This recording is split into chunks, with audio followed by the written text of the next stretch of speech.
Des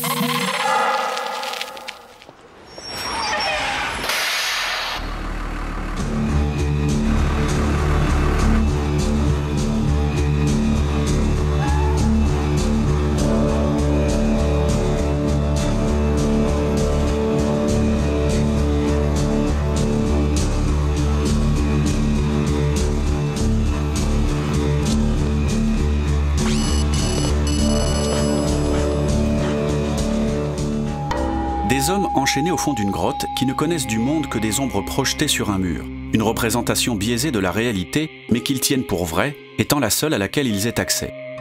L'allégorie de la caverne de Platon est connue de tous, et pour ce qui nous intéresse ici, le cinéma, elle est aussi un moteur de fiction inépuisable.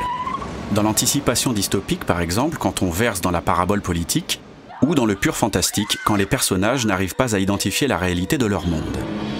Cette allégorie millénaire a donc irrigué deux films majeurs de la fin des années 90, The Truman Show de Peter Weir et Matrix des sœurs Wachowski. Ces films nous présentent Thomas Anderson et Truman Burbank, la trentaine, deux personnes lambda. S'ennuyant autant chez eux qu'à leur travail, de banals postes d'employés de bureau, ils vont s'apercevoir que le monde qui les entoure est factice, une simple illusion.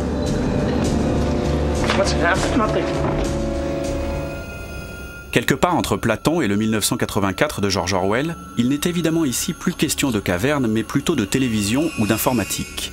Science-fiction d'un côté, comédie dramatique de l'autre, les deux films mettent leurs héros face aux mêmes interrogations. I brought you here to warn you. What? We've so little time. They're watching you, Neo. They're gonna be here any minute. Who is? Who are? They don't want me talking to you. Pourquoi de tels liens ? Les grands mythes sont toujours à la source de nos fictions contemporaines. Les Wachowski en ont bien conscience et construisent même leurs récits en se référant aux monomythes théorisés par Joseph Campbell dans Le héros aux 1001 visages. Spécialisé dans les mythologies comparées, Campbell explique dans son livre que, quelles que soient les époques ou les cultures, les contes et légendes du monde entier construisent les mêmes figures et suivent un même schéma. De George Lucas à George Miller, ses écrits ont influencé de nombreux cinéastes. Par exemple, Mad Max devient en 1979 un phénomène mondial, notamment car le personnage de Max peut être vu autant comme un cow-boy aux États-Unis, un chevalier en Europe ou un samouraï au Japon. Son parcours fait de lui une figure universelle. Joseph Campbell détaille 17 étapes dans le parcours du héros, un parcours débutant évidemment par l'appel de l'aventure. I want to get away. See some of the world, explore. Se basant sur des codes ancestraux, les récits de Matrix et The Truman Show sont donc très proches, mais la force des mythes est de permettre aux auteurs une infinité de variations. The Truman Show se déroule dans une petite ville banale, une image d'Épinal version américaine, tout droit sortie des années 80, avec ses habitants loufoques et sa petite vie de quartier surjouée. Un univers rassurant de soap opéra, presque un pastiche. Good morning.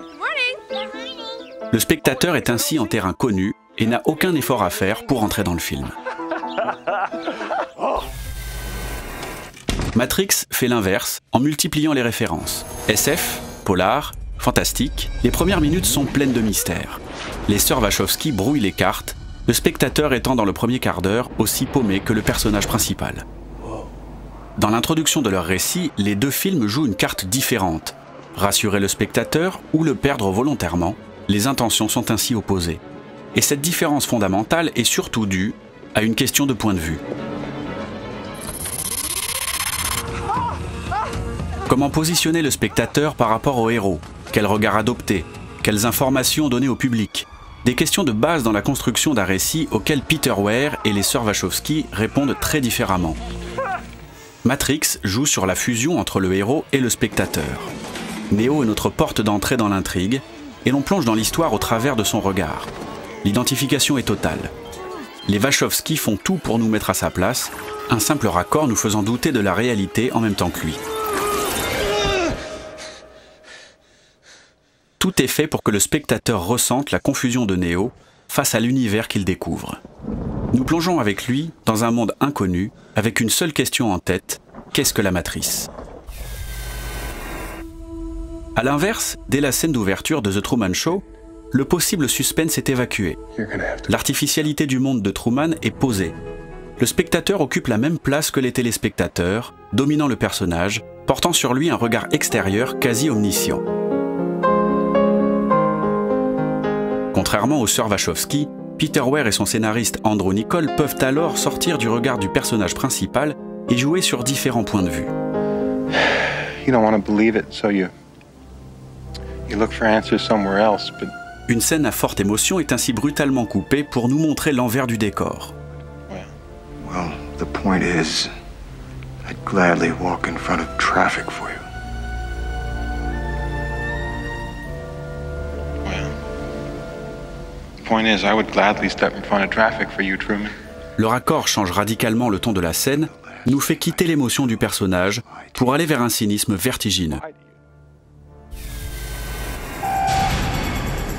En décalant simplement la position du spectateur par rapport au héros, c'est toute la portée d'un film qui change. Tout est histoire de point de vue et à partir d'un même concept, The Truman Show et Matrix offrent deux expériences narratives très différentes. En restant collé au héros, Matrix joue la carte de la fiction pure et intemporelle.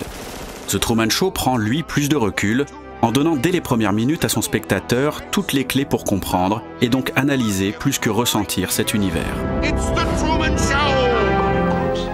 Si l'empathie reste évidemment forte pour le personnage, le spectateur occupe plus un rôle de témoin, alors que dans Matrix, entre le spectateur et le héros, la symbiose est totale.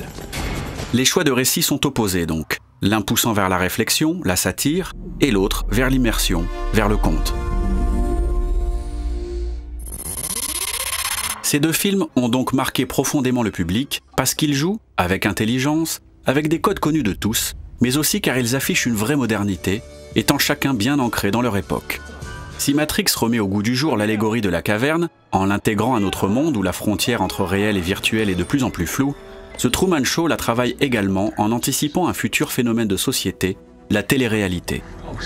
L'archétype moderne du genre, Big Brother, ne sera en effet diffusé qu'un an après la sortie du film, en 1999, aux Pays-Bas. Cut transmission? Peter Weir questionne ainsi son époque en utilisant la popularité de Jim Carrey. Le film démarre comme une fantaisie comique typique du Jim Carrey de la fin des années 90, avec un pitch percutant au potentiel humoristique fort. Peter Weir se sert de l'image de grand comique de l'acteur pour séduire le public. Mais la paranoïa du personnage grandissant, la noirceur à fleurs, la petite ville américaine charmante se transformant en piège étouffant. The Truman Show touche alors quasiment au film de Body Snatcher. Who? It's hard to tell. They look just like regular people. Tell me what's happening! What's happening? Le film dérive peu à peu vers le drame et sort ainsi Jim Carrey et ses fidèles spectateurs de l'époque avec de leur zone de confort. Do something! What'd you say? Who are you talking to? Nothing, I didn't say anything. Si le film de Peter Weir est ainsi une fable grinçante sur les codes de notre société, Matrix travaille, lui, directement les codes du cinéma. Le postmoderne et le second degré sont à la mode dans les années 90, et avec les multiples influences que brasse le film, le risque était de livrer un mélange indigeste et opportuniste, ou dans le meilleur des cas, un film cinéphile comme le jouissif Kill Bill. Ce n'est pas le cas, tant Matrix trouve une cohérence au fur et à mesure que l'histoire progresse. Les sœurs Wachowski ne cherchent pas à faire un film postmoderne ou fétichiste, leur ambition est de construire un univers homogène. Comment intégrer dans un film l'apprentissage en mode jeu vidéo, du jujitsu ou du pilotage? Comment faire accepter les combats d'influence asiatique, défiant la pesanteur, à un public occidental néophyte? Comment justifier des effets de réalisation clipesques? Les caractéristiques de la matrice vont unifier toutes ces influences disparates. Chaque élément est ainsi intégré à l'histoire par d'intelligents procédés narratifs et l'univers du film devient d'une cohérence absolue. Jesus Christ, he's fast. Take a look at his neurokinetics. They're way above normal.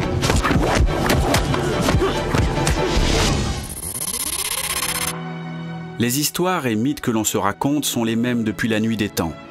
The Truman Show et Matrix l'ont bien compris. Et en les mêlant à des problématiques actuelles, ils arrivent à faire dialoguer classicisme et modernité, et ainsi à devenir eux-mêmes deux grands classiques de la culture populaire. In case I don't see ya. Good afternoon, good evening, and good night.